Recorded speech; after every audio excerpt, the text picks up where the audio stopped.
Beating body terrorism from the inside out. Describing body terrorism as a systematic and structural issue underscore how our political, economic, and social system uphold the marginalization of bodies based on race, gender, age, size, ability, sexual orientation, and a variety of other markers. An apologetic inquiry number 23. Destroying the system of body terrorism requires an investigation into how unconscious belief about other bodies. Remember, we are not our beliefs. We can examine them without judgment and shame. From a place of curiosity and compassion, explore the social, culture and political messages you have received about the bodies listed below. How have those messages informed your relationship with those bodies? Fat bodies, bodies of other races, lesbian or gay bodies, transgender bodies, disabled bodies, aging bodies, bodies with mental illnesses. Bodies are not the only designators of oppression, but all oppression is enacted on the body. To discuss oppression as a manifestation of body terrorism is to move the conversation out of the abstract and return it to its site of impact, the body. Otherwise, we risk forgetting that oppression is its many variation is a shared experience. Everybody with a body is affected. Understanding body terrorism as a function of system and structure does not abdicate our responsibility for working toward its eradication. We do not get to say, oh, well, racism, sexism, waist stigma, ageism, homophobia, transphobia, etc. is just so big. Boy, I sure hope they figure it out. Systems do not maintain themselves. Even our lack of intervention is an act of maintenance. Every structure in every society is upheld by the active and passive assistance of other human beings. Let's take the example of body terrorism in the form of ableism. One structural manifestation of ableism is access. If you rented a space for an event and never considered whether that space had ramps, elevators, or disabilities restrooms, you would be individually upholding the system of ableism by not ensuring that a person with a disability could access your event. No, you didn't build the inaccessible building, but you did rent it, never considering its accessibility for all bodies. Therefore, furthering the erasure of people with physical disabilities and their needs. The architect, investors, and builders who failed to include accessible accommodation for the building project participated in upholding the structural system of ableism by creating a barrier to access for people with disabilities in public life. Each of us is responsible for a sphere of influence. We are lawyers, cell clerks, teachers, loan officers, physicians, influence. We are customer service representative, counselors, judges, law enforcement agents, an inexhaustible list of humans, an inexhaustible list of humans whose jobs impact the lives of other humans every single day. As a human in a body sharing this planet with other humans in bodies, I have a responsibility to interrupt body terrorism, as do you. This responsibility is distinct from some sort of savior complex in which radical self-love emboldens you to save the poor and downtrodden of earth.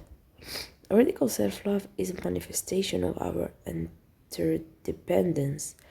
Lila Whetstone, an Aboriginal Australian artist and activist, along with the activist of 1970s, Queenslands, are credited with saying, "If you have come to help me, you are wasting your time.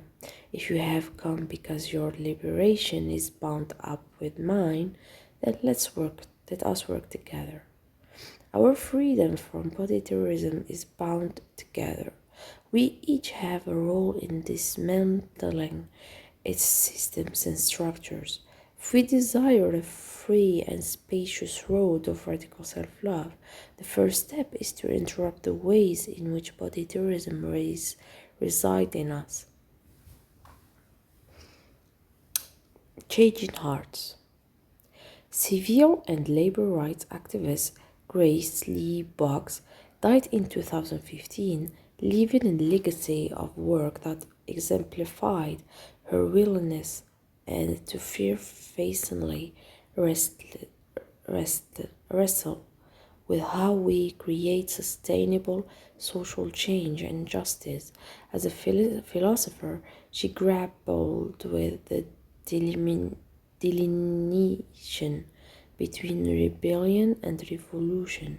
Her exploration of these nuances led her to focus her later writing on what she saw as an unyielding connection between our personal transformation and transformed world. She wrote, "Being a victim of oppression in the United States is not enough to make you revolutionary. Just as dropping out of your mother's womb is not enough to make you a human. People who are full of hate and anger against their oppression, or who only see you versus them, can make a rebellion but not a revolution. Therefore, any group that achieves power, no matter how oppression, is not going to act differently from their oppressors, as long as they have not conformed the values that they have internalized and consistently adopted different values."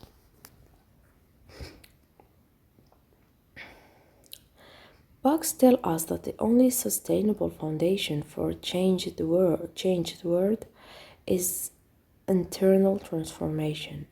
We need look no further than our present political and social realities to see this premise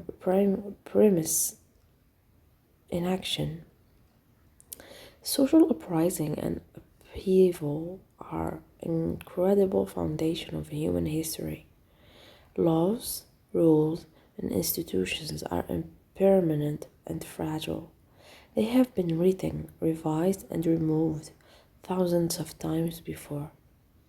And yet each new attempt at social change seems to be a mutation of a previous system of body terrorism. The PBS documentary Slavery by Another Name describes the post-Civil War practice of convict leasing, a system of releasing incarcerated people to local planters of industrialized in exchange for minimal fee plus food and board.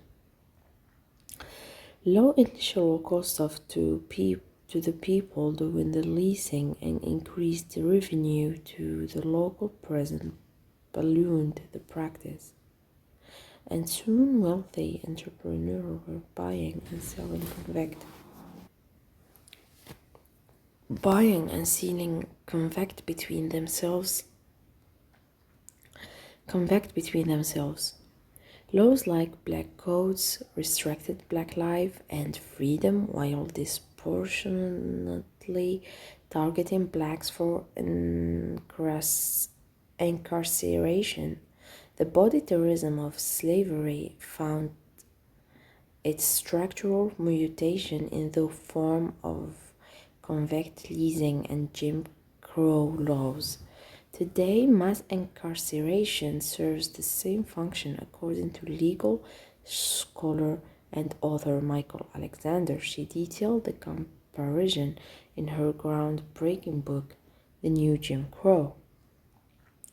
In the era of color blindness, it is no longer socially permissible to use race explicitly as justification for discrimination, exclusion, and social contempt. So, we don't. Rather than rely on race, we use our criminal justice system to label people of color criminals and then engage in all the practice we supposedly left behind. Today, it is perfectly legal to discriminate against criminals in nearly all the ways that it was once legal to discriminate against African Americans. Once you're labeled a felon, the old forms of discrimination, employment discrimination, housing discrimination, denial of the rights to vote, denial of educational opportunity, denial of food stamps and other public benefits, and exclusion from jury service are suddenly legal. As a criminal, you have scarcely more right and arguably less respect than a black man living in Alabama at the height of a Jim Crow. We have not ended racial caste in America. We have merely redesigned it. Shortly after being inaugurated, US President Donald Trump signed a series of executive orders targeting Muslims and Latinos. The orders ranged from banning visa holders from 7 mostly Muslim countries to blocking the acceptance of Syrian refugees to ordering a wall built on the borders of Mexico to increasing immigration rights on undocumented families. This action emboldened national racism and xenophobia and harkened to a long history of state-sanctioned body terrorism. The Chinese Exclusion Act of 1882 placed a decade-long moratorium on the immigration of Chinese people into the United States, with the result of scapegoating them to the country's economic woes and limiting their rights for the next 50 years. Citing fears of Nazi spies, Franklin D. Roosevelt drastically limited the number of Jewish refugees allowed into the country during World War II, taking less than a quarter of the 26,000 he had authorized annually. This decision meant that in June 1939, the ocean liner SS Louis, which carried nearly 1,000 Jewish passengers, was turned away from multiple ports and forced to return to Europe. More than a quarter of its passengers are believed to have been killed in the Holocaust. We do not have to travel far back through history to describe the shape-shifting nature of body terrorism. Homophobia and xenophobia led to an immigration ban in the United States against HIV-positive persons. The ban remained in place for more than 2 decades until 2009, sanctioning social stigma and embedding it into foreign policy. This legal and political decision illuminate that shape-shifting power of centuries of body terrorism.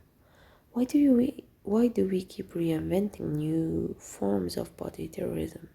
To answer that question, let's explore a conversation between former presidential candidate Hillary Clinton and a group of Black Lives Matter against that look place against that took the activist that took place in New Hampshire during 2015 primaries.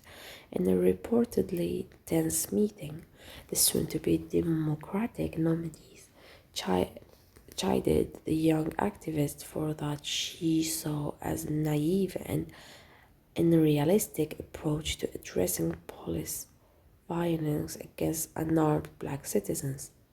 Look, I don't believe you change hearts, Clinton said, arguing that the movement couldn't change deep-seated racism. I believe you change laws and you change allocation of resources. You change the way systems operate. You're not going to change every heart, you're not.